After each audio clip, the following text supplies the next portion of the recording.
Holy God, what are you showing me? His head. Come on! Open your eyes!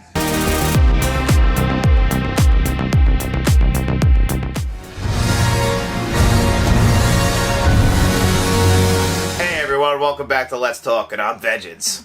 No, I'm just kidding, I'm John. But anyway, today we're here to talk about the new 4K release of The Batman. But before we dive into that, if you're a fan of 4K movie reviews, film reviews, tech reviews, and video game reviews, please make sure you hit that subscribe button and turn notifications on. So The Batman was released in March of 2022, and now we're in May of 2022, and it's coming to home video in the form of a new 4K Ultra HD Blu-ray. And I just got my hands on this 4K Blu-ray, and I wanted to give you guys a review of it. I've already shared my thoughts on the film overall on this channel. There is actually a non-spoiler and spoiler review that me and Matt both did on this channel together. But it's been a couple months, and I just want to give you my thoughts going forward since this is my third time seeing the film. What am I still feeling about The Batman? I still think that The Batman is a very well-made film. It is actually probably right now my third favorite Batman film, right behind the 1989 Batman film and Batman Begins from 2005. It might change. I was really, when I first saw this the first couple times, I was riding Cloud 9, and I was thinking maybe this is my favorite Batman film ever. It's cool a little bit. That's what time will do. You know, you have enough time to gather your thoughts and really think about what you're feeling about the film. I still think that this is an incredible Batman film. Actually, I think this is the first time we've ever really gotten that Batman detective film that a lot of us have always wanted, especially fans of the Arkham Asylum games that came out in the 2000s. That was really what showed us what Batman really can be as far as a detective. He's always known as the world's greatest detective. But we really didn't get that in the other films. We got glimpses of that in the Michael Keaton films, or even in Batman Forever. Then we dove a little bit deeper into that in the Christopher Nolan films, but we still never hit that full Batman's a detective, the world's greatest detective. I feel like this is the film that finally nailed that, and for me that is perfect. It also really nailed the tone. This feels very much like a noir. I'm a huge fan of noirs, and this is definitely a noir film. It's just a mystery unraveling, which really packed in with the Batman character is just done perfectly. You get a lot of great actors in here. A lot of people obviously are going to be talking about, do they like Robert Pattinson as Batman / Bruce Wayne? I think he did a fantastic job as Batman. We didn't see enough of Bruce Wayne overall, in my opinion, but we'll probably get more of that going forward in the sequels, which they've already announced the Batman 2. So I know we're going to be getting that, but I don't know if, you know, maybe we're going to get more, because this is actually the longest time we ever had the Batman on the screen. So I really do think that we'll probably dive more into the Bruce Wayne character, because they did a lot of character development in this movie, not just for him, but for Zoe Kravitz's Selina Kyle / Catwoman. They did a lot of character work for her, and I really do think we're going to get a lot more character work. As far as the villain work, in this film, Paul Dano killed it as the Riddler for me. I thought it was just so well done. And as far as the filmmaking, Matt Reeves really was unbelievable. He is the show of this movie. He did such a great job with the cinematography, the way this film was shot. Everything was done beautifully. And it's, you know what, we're here to talk about a 4K, and you can't get better than on 4K. But if the film was shot amazingly as it was, it gives you the best source material you could possibly have. And Michael Giacchino, who did the score for this, I've probably listened to the score of this film like 20, 30 times since it was released. It is probably my favorite Batman theme since 1989's Batman. I think that this really nailed it, and I'm a huge Hans Zimmer fan, and I love what he did with the Nolan trilogy, but Michael Giacchino's score in this is amazing. The Batman theme is incredible, and it really knows how to just get under your skin. It gives like that horror haunting vibe that I'm just a huge fan of, and it works so well with the Batman character. And I just really wanted to just let you guys know how much I really meant to me.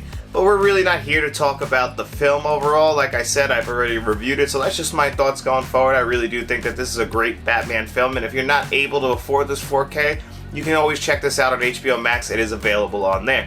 But let's just dive right into the 4K release. So what I got here is the new Warner Brothers 4K release. I got the standard edition from Best Buy. I bought it, and it's just a standard one with the slipcover. Now, Matt does have the Steelbook version of this, and Target, I believe, has their own exclusive Steelbook, and so does Walmart, but this is just a regular version that comes from Best Buy or anywhere. This is the one that you'll probably see this is probably the one you'll see on store shelves that are just being picked up by regular, because the Steelbooks more than likely will sell out. And I opted for this because I actually really did like the slipcover, and I'm going to show you why right here. because I really do like that they put this in red font. They put the 4K Ultra HD logo in red font. They put the 4K Ultra HD logo in red font. They also put down here with the 4K Blu-ray, and digital code in red font. That's something I haven't seen them do too much, where they've actually alternated that logo.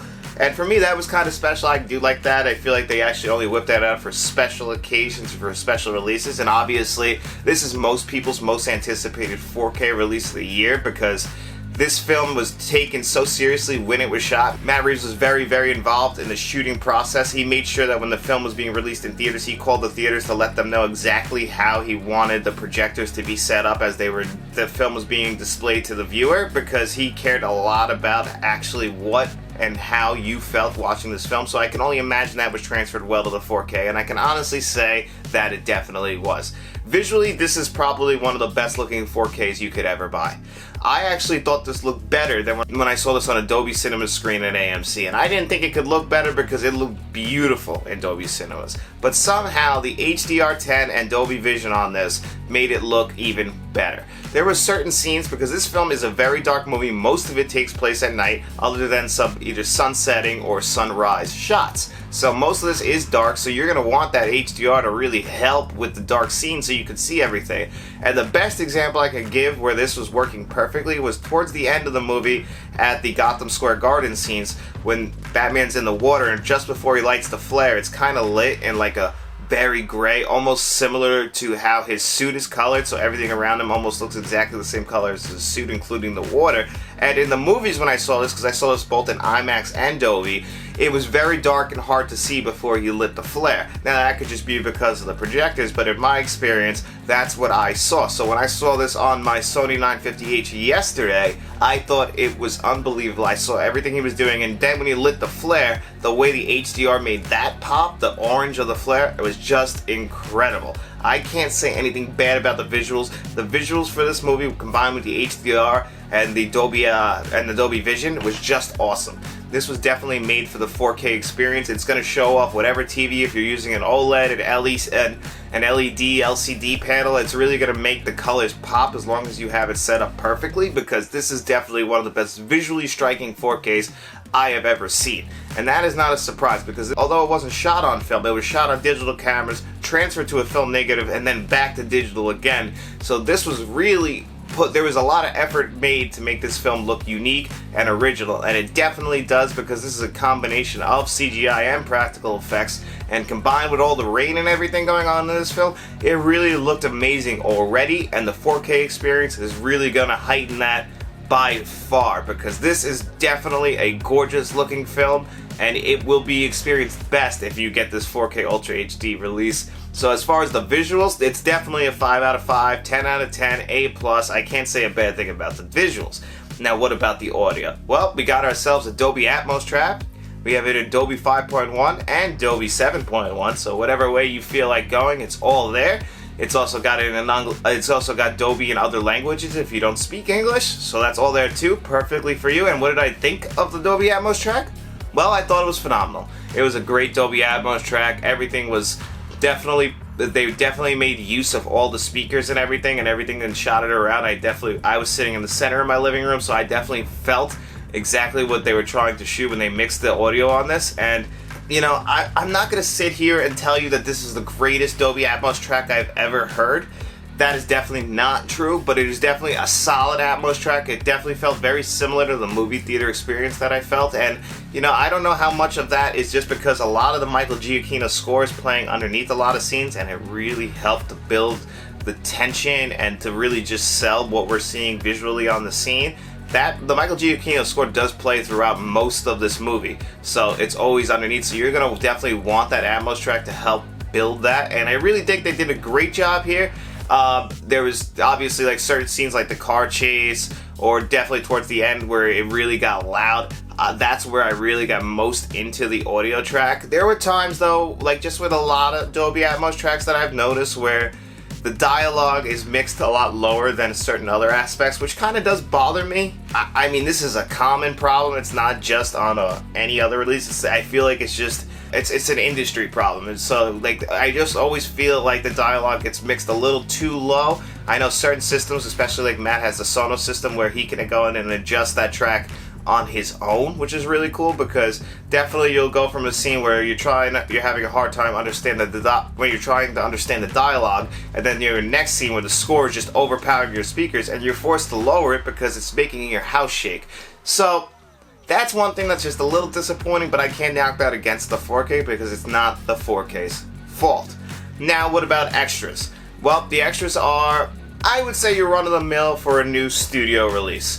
You get a making-of documentary told in different parts that are about 6 to 9 minutes. It's not like one of those, not like the Blade Runner Final Cut 4K release where you have that 4-hour documentary on there and it's all told in one giant film, so it's edited together like a film, just like in The Heart of Darkness on the Apocalypse Now 4K release where you get that full film release explaining the making of. I imagine that's something we would get like in like a 10-year retrospect or something. This is just like the bare bones making of documentary with not too much detail. You know, we'll get that down the line.